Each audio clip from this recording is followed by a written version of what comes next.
This is Film Talk, where we interview the brightest minds in filmmaking 5 days a week. Do you need a great camera for your next shoot? You may want to consider the world's lightest handheld Super 35 digital film camera, Blackmagic's Ursa Mini 4.6K. The Ursa Mini boasts a 4.6K sensor, global shutter, and up to 15 stops of dynamic range. It's perfectly balanced for handheld use and comfortable enough to be used all day long. Film Talk Nation, we are greenlit for yet another great show. Vanessa Frank here, and I'm excited to bring you our featured guest today, George Escobar. George, are you ready for your close-up? I sure am. Fantastic. George Escobar is vice president of WND Films, as well as an accomplished director, producer, and writer. His work as director includes The Rabbi Who Found Messiah, Come What May, and the Isaiah 9:10 Judgment, which retained the #1 spot on Amazon's Faith DVD chart for 75 weeks. And his work as producer includes documentary films such as The Last Pope and Disinformation. George also wrote, produced, and co-directed Alone Yet Not Alone, which made history in 2014 when its Oscar nomination for Best Original Song was rescinded. George has been vice president for Discovery, executive director for AOL, and a producing fellow at the American Film Institute. He holds 7 U.S. patents in technology and user interface design and has taught filmmaking to over 1,500 students. George, it's an honor to have you on the show today. Well, thank you for having me. It's a great privilege to be on your podcast. So, George, tell me, how did you first get into the industry? Well, as you noted, I was a producing fellow at the American Film Institute, so that really was my start at a professional level, attending film school. And then worked in Hollywood for about 3 or 4 years and eventually ended up on the East Coast, where I worked for AOL and Discovery. But in 2007, I attended a film festival where I met Stephen Kendrick, who's the producer of some faith films that have become really popular, Courageous, War Room, at that time, Facing the Giants. And he and I had a conversation where he really challenged me to look at what I had been doing in my career thus far, which was, what his focus really was the heart of my filmmaking. And, what was I doing for the Lord? And I have to be honest that it was zero. I'd been completely selfish and focused on my own wants and needs. And I repented from that, and the Lord allowed me to start a new film production company called Advent Film Group. And that really is sort of the second phase of my film career. So you originally were in just a kind of mainstream film industry, and then it sounds like you gravitated towards the faith-based side of things. That would be the shorthand, yes. Fantastic. And so how did you even get kind of that first job in film? You said you were in Hollywood for 3 or 4 years. How did that come about? I had a great opportunity to work with a film and television director, Kim Friedman, and worked on a lot of TV shows in the mid-'80s with her as the director, and I was an assistant to her. And I was also a story analyst on a freelance story analyst for New World Pictures. I did some reading for Paramount and Disney. And just when I was finally offered my dream job, as most executives would call a creative executive, sort of the stepping stone into the studio system, I had also an equal opportunity to go out to the East Coast to head up a new division that ended up working for the Star Wars project. And I had accepted that position first. And so when I was given the job for creative executive, and when I turned it down, they were shocked and basically said, "So what's the problem? Just quit that other job." And that's at that point that I had to make a critical decision. Do I honor my word or not? I decided to honor my word, and it took me out of the mainstream, but I think it was the best decision because I really would have been consumed by the business. And I consider it my wilderness experience. It was like Moses had to struggle and get past my own, focus on my own selfishness, frankly, Yeah. and before I could be useful for God's work. So, very famously, there was this debacle in 2014 when this, you know, very independent movie that you made, Alone Yet Not Alone, which you wrote, you produced, you co-directed. I would imagine with such a heavy level of personal investment of your time and skills that that was very much a labor of love.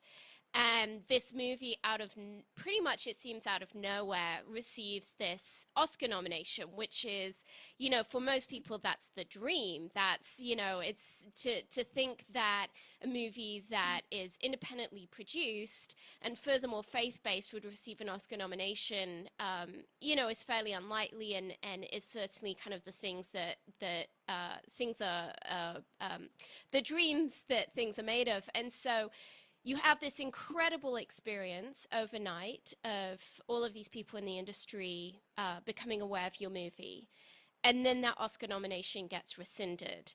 Now, I, you know, don't really want to kind of go into the political side of what went on with that, but I think what's really would be of interest to our audience is the question of how did you turn that situation around? Because we've all had times in our careers where we have just had a major blow. And having an Oscar nomination rescinded is, I would imagine, one of the biggest blows that one could have in one's career. I mean, that's potentially could feel like a career-ending blow. How did you face that? How did you turn it about? And how has that made you a better person today? Yeah, I have to be honest in that it was a shock to my system, especially since it was such a surprise, but not really, because we knew the quality of the song that Bruce Broughton and Dennis Spiegel had created. Bruce is the composer and Dennis Spiegel was the lyricist, and they both are very accomplished. And in fact, Bruce Broughton was an Academy Award nominee for a score for Silverado. So we knew we had a really quality product. And what also gave us a lot of hope during the nomination process was the fact that there were two polls running, one by People magazine and another one by Hollywood Reporter. And as I began to track what was going on with those polls, when the announcement was made and Hollywood Reporter started the poll, Alone Yet Not Alone, the question was, which should win the Best Original Song? And Alone Yet Not Alone was at 56%. And it kept going up. And this is an industry, magazine. And by the time that it was rescinded, Alone Yet Not Alone was earning, had gotten a score of 75%. Let It Go was at 16%. All the other songs were at 2%, 3%, 3%. So it's like, wow, people really like the song. And People magazine, which is more of the mainstream, it had earned 62.6%. Let It Go was at 25.3%. So our hopes were rising that perhaps we could actually win. And that's the moment when a little bit of pride got in for myself. I can only speak for myself. Is when the nomination was rescinded. Now, what does that? Let me just pause you there.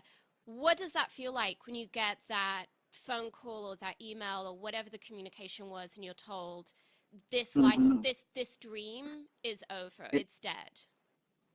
Yeah, it came from, it was a surprise and a shock and disappointment from suddenly being known for Alone Yet Not Alone to being known for nominated yet not nominated. Yes. And I was mostly disappointed for Bruce Broughton and Dennis Spiegel, who truly deserved recognition. It quickly turned, as I began to read more about what was going on, and I talked to Bruce and just the overwhelming sense of disappointment. I became angry at what I considered a double standard, but I pretty much kept it to myself. I didn't want to let that spill out because I didn't have all the information. One of the gentlemen that was really instrumental in getting the song made was, I would consider, one of my mentors. Um, he was a producer of Amazing Grace and the Christie TV series, and Ken was equally disappointed as I was, and but he was very level-headed about it and calmed me down. And I began to really look at, okay, what is the teachable moment here? Really, what is God trying to teach me personally through this? And it took some time, but I finally figured out what that was. And is that what you'd like me to share? I'd love to Yeah, share it with you. absolutely. I wanna know, Well, because I just feel that there's a lot of people listening who maybe have not had an Oscar nomination rescinded, but they've had, a TV show cancelled. They've had a script that was optioned that just didn't go into development. I mean, we've all had these very disappointing moments in our career, and I feel that if we can get a handle on how you overcame this just devastating situation, it might help us collectively to figure out how we can deal with the times when the door shuts in our face. mm-hmm. Well, it really came down to the Bible. In Second Philippians um, chapter 2, and let me just read it out because it became my go-to verse as I was going through this. And it says, "Let nothing be done through strife or vainglory, but in lowliness of mind let each esteem others better than themselves.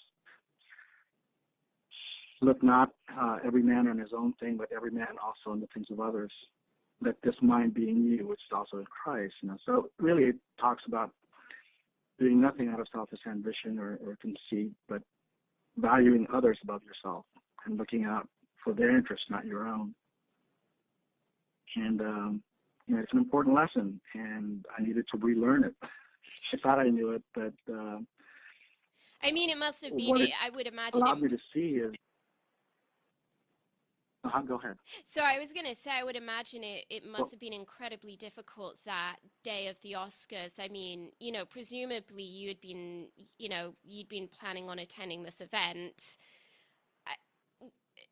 Talk me through, what does that Uh, feel like on the day itself, to kind of be able to find that joy and that peace in the midst of potentially feeling like you're missing out on, possibly your only shot at ever attending the Oscars. yeah, there definitely was swimming in my head as far as coming out to LA and being part of an event that I had aspired to be part of for a long, long time. But at the same time, I didn't really feel that it was the be all and end all of a career. I felt in many ways that I was still just starting because that was really at that time the fourth feature film that I had worked on, and it definitely great disappointment in not being able to participate. But I knew that something good was going to come out of this, and maybe greater opportunities in the future. And one of the most immediate things that happened really was the attention that the movie got across the world. I mean, if you Google "Alone Yet Not Alone," which I did today prior to the interview, there's still tens of thousands of entries from journalists around the world and coverage on television and radio and in print and online about the nomination and then the following recension. So it allowed people to really focus on the movie. Was that something And that also was what the controversy. sorry, was that something that you guys were able to kind of commercially spin to your advantage? Well, it would have been advantageous if the movie was released precisely during the controversy. But the movie was released a few months later in June, and the public has a very short memory, and so by that time the controversy had dissipated, and we weren't able to take advantage of all of the focus. However, I still think that that was a point of the investor and the other producers in the film. They made a decision to honor commitments that they had made in releasing the movie theatrically. And, they could have broken that and said, no, we're going to go with this other plan and work with these other people who are going to be more opportunistic. But I respected their decision to be honorable about it. And, it subsequently, I believe it did lose money at the box office because of that decision, but I respect what they finally decided. Yeah. Well, George, it Sometimes, sounds long sorry. term, yeah, short term gain sometimes isn't as rewarding really as a long term benefits that's going to come out of something. We don't necessarily see it. And we just have to trust in God that he knows what he's doing, and he brought attention to this movie that it earned millions of dollars worth of attention, and we weren't able to directly benefit from it right away, but there is going to be a benefit in the future. Yeah. Well, George, it sounds like you're someone who really looks at their career in terms of a long-term strategy and it being a marathon rather than a sprint. What is one thing that you wish you'd known earlier in your career? Oh, really, it's to work with mentors more closely. I've had some great mentors in the past, and the most recent one I mentioned his name, Ken Wales. So I'm starting to work more closely with him in some projects because the benefit of their wisdom and their experience just is invaluable. And I'm hoping to be a mentor to others myself, and I think that's probably something I didn't take advantage of earlier in my career. Yeah. Do you have some practices that contribute to your personal success, maybe habits or routines that you go through every single day? Uh, Probably working on multiple projects daily and advancing those on an ongoing basis will contribute to someone's success in this business, because if you stake everything on this one project, um, chances are that one is the one that people say no to. But if you have multiple projects that you're developing, then one of those will attract attention and get some traction. That's interesting that you mentioned that because I feel that it's a real conundrum that a lot of producers face is this idea of, you wanna show the team around you, the writers that you've maybe optioned from, that you're going to remain really committed to their project and put a lot of manpower and a lot of time and energy behind it. But there is that very real issue of the fact that there's so many variables that we just don't know, and there's a lot of reasons for which people have to have an entire slate. So I think it's definitely interesting that you mentioned that, because I think particularly for a lot of independent producers, it's a real conundrum they face. Kind of, do I put all of my eggs in one basket, or do I kind of hedge my bets? Yeah, you have to invest essentially 100% in each one. So you're investing, if you got three projects, 300%. How do you do that successfully? Well, there are some common principles and practices that are applicable across all of those projects. You begin to isolate those and work on those that's going to benefit, let's say all three projects. And then you sort of dive deeper on those discrete components for a particular project that needs attention at that level. So it can be done, and over time, with experience, you should be able to manage it. For first timers, maybe working on that single thing predominantly is the right thing to do. But always have those two or three other projects at least being in some stage of work.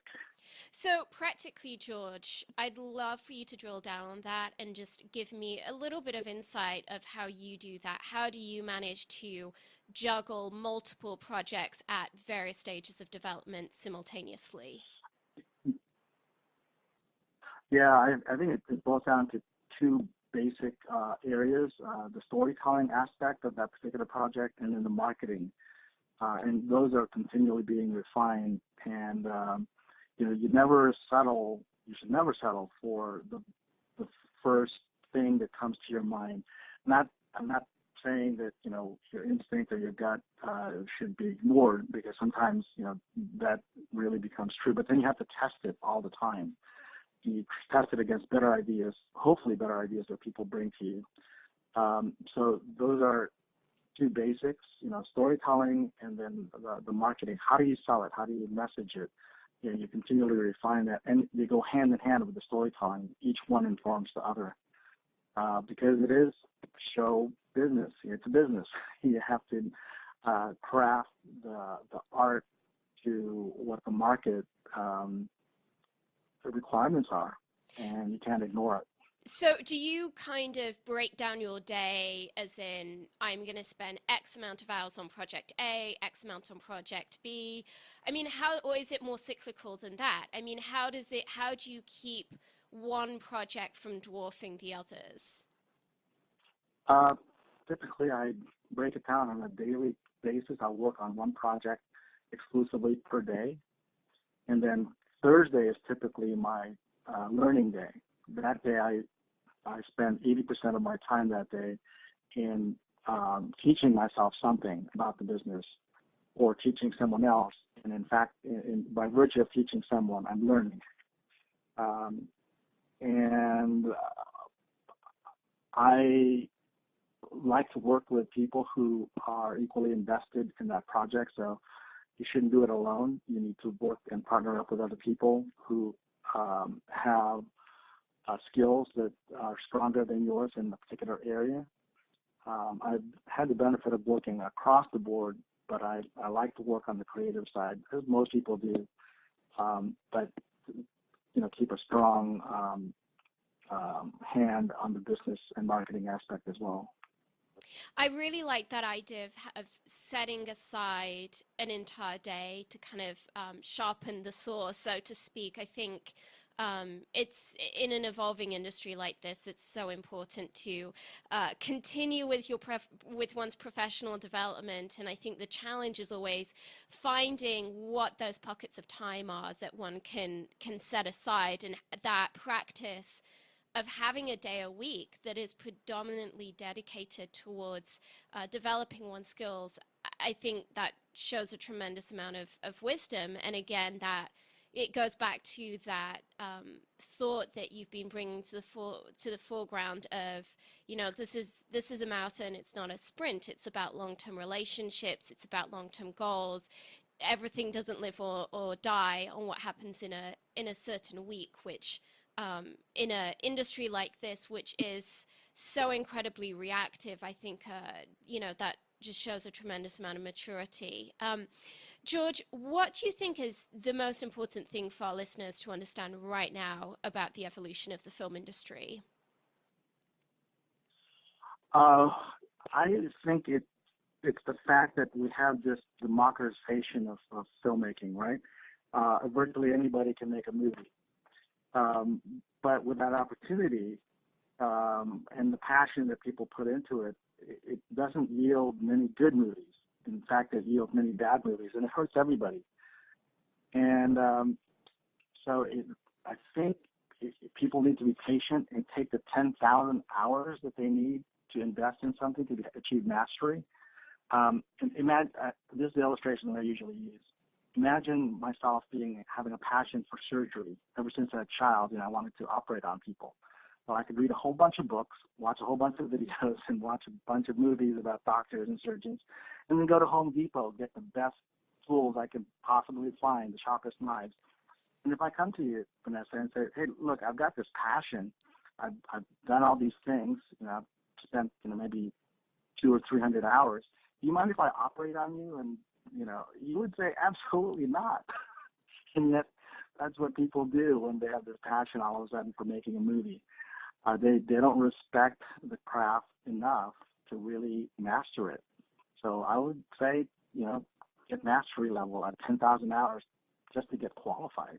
And George, I know you're someone who's put a tremendous amount of time into mentoring and training the next generation of filmmakers with more than 1,500 students that you've now worked with.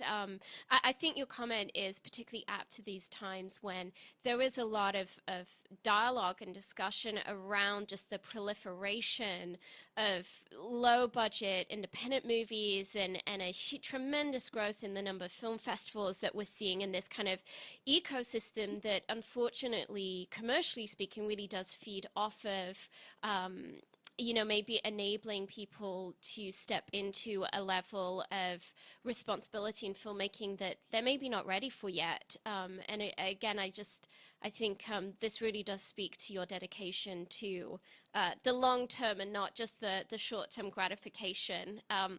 Well, George, we're about to enter our final act in which we're going to be getting some of your top recommendations. But before we do so, let's take a moment to thank our sponsors. When you're putting together that masterpiece movie, the coloring is a major creative decision. It can make the difference between whether the audience interprets your story as warm, cold, dark, or light, and it can help define the genre of the film. Here's a quick tip. Horror movies tend to have blue tones, romantic comedies tend to have warm tones, apocalyptic movies tend to be grey and washed out, movies in which reality is off kilter tend to have green tones, and action movies tend to feature a lot of teal and orange, particularly in their artwork. The Emmy Award winning DaVinci Resolve from Blackmagic will help you get that perfect color for your next production. The DaVinci Resolve 12 combines professional non-linear video editing with the world's most advanced color corrector, so you can now edit, color correct, finish, and deliver all from one system.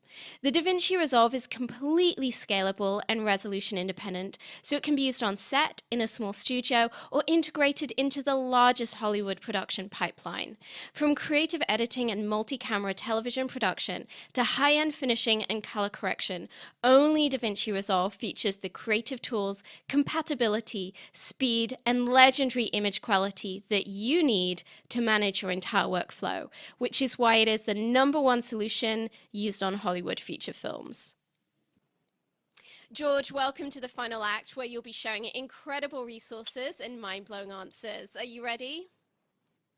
I sure am. George, what's the best advice you've ever received? I'm sorry, What is I the couldn't hear you there. Sure. What is the best advice you've ever received? Oh, well, it's the one I had mentioned before. Look out for the interest of others. Yeah.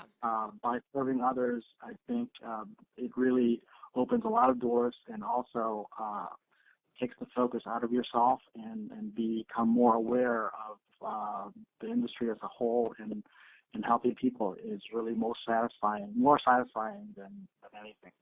It's interesting to me how many really world-class filmmakers I've had the opportunity to speak to over the years who would say much the same thing, and I think it's definitely a common experience that oftentimes the most difficult people to work with are the ones in the middle, and those who really do make it and are truly masterful at their career, oftentimes the people who have learned that art of humility and service and cooperation and collaboration. And I think, I definitely think that there's a real commonality that I'm personally seeing, between the many people that I get the opportunity to ask this question of.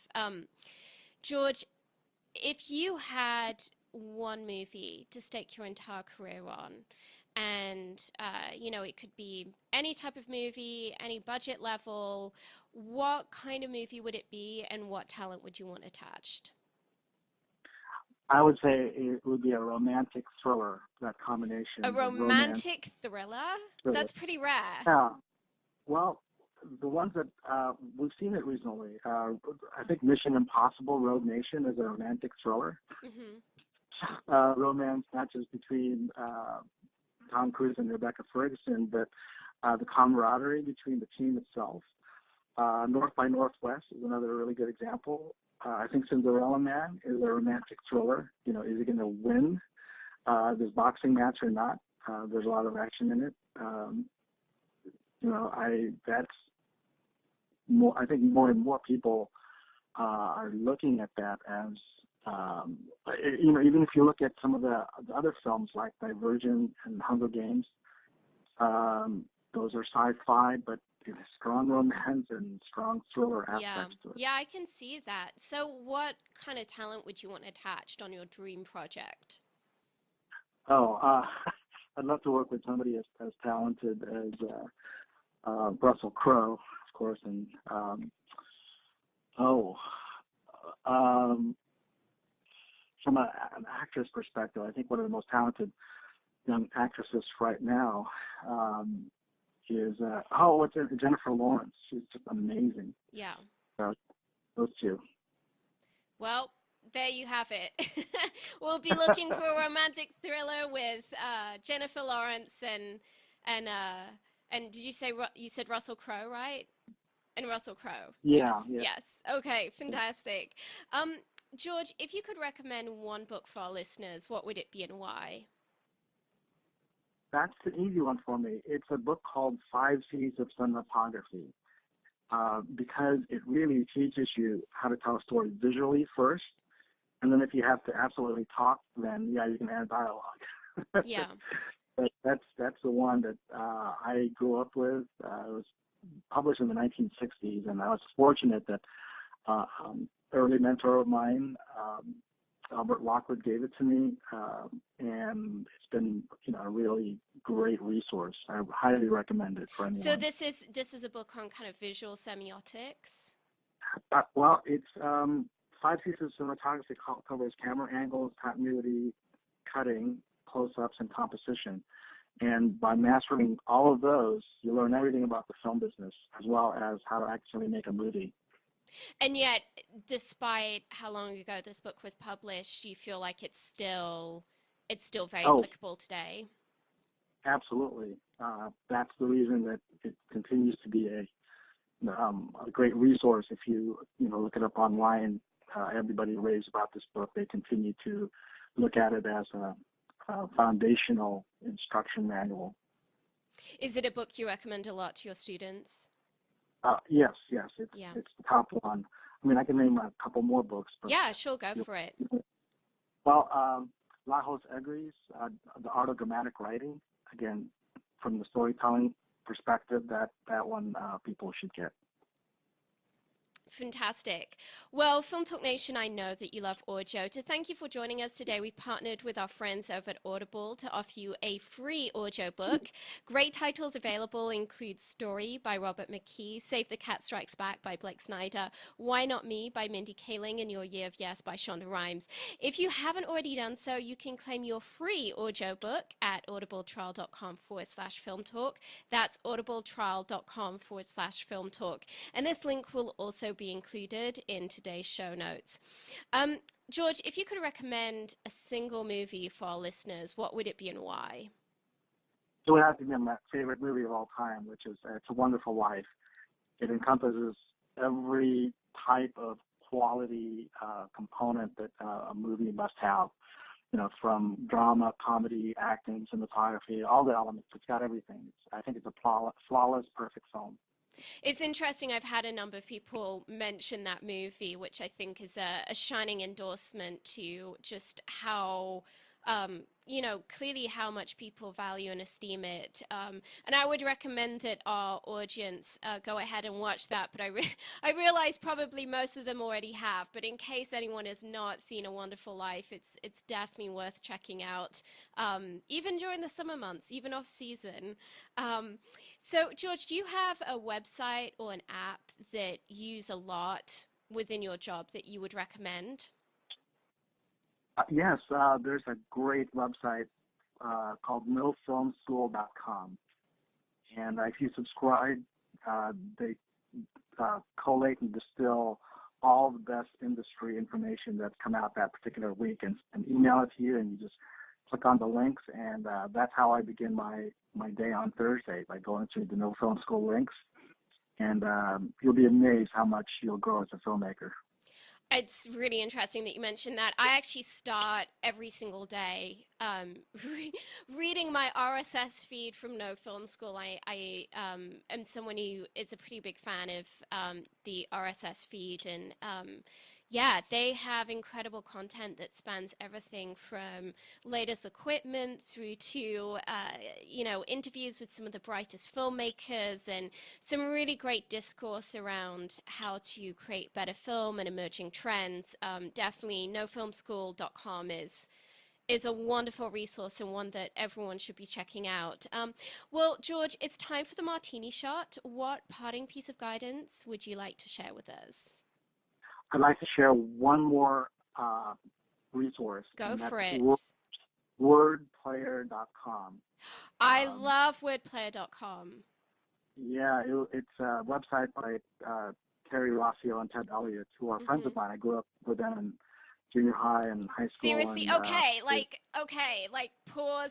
Like, I need to hear the story because I'm such huge fans of their website, which, for those who don't know, is just an incredible, incredible resource of articles about screenwriting from these two screenwriters who are very, very well known for their work on huge franchises like Pirates of the Caribbean. And it's absolutely free, and you can just access some of this incredible teaching from some of these very, some of the arguably the brightest minds in screenwriting. But George, I want to know, how did you, so you were just in school with them?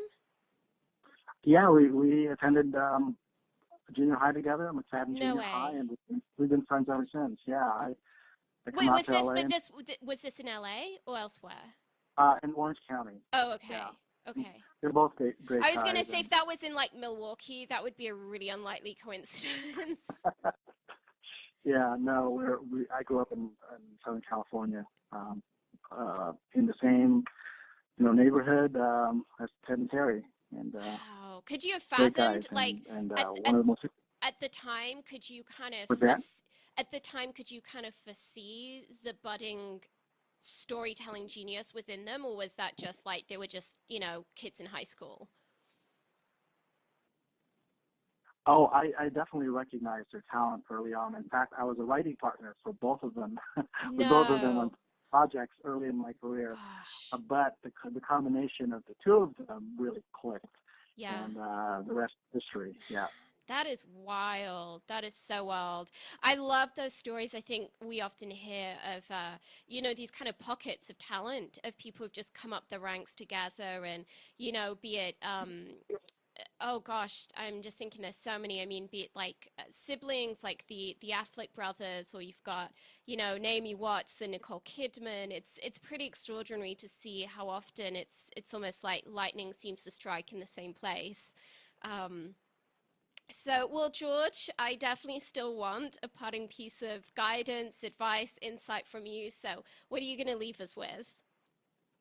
Oh, parting advice. I would say that 10,000 hours is critical. Remember that surgeon illustration I gave you. Don't operate on anyone unless you actually have a surgical license. It's the same thing with movies. I really think we need to invest, our 10,000 hours to achieve mastery, and then we'll be able to serve the filmmaking community much better, make better movies, and the audiences will respect that. Great words of advice. Well, that's a wrap. Film Talk Nation, in this industry, you're only as good as the people you know. And today you've been hanging out with George Escobar and myself. If you want to go the extra mile, head over to filmtalkpodcast.com and type George Escobar into the search bar.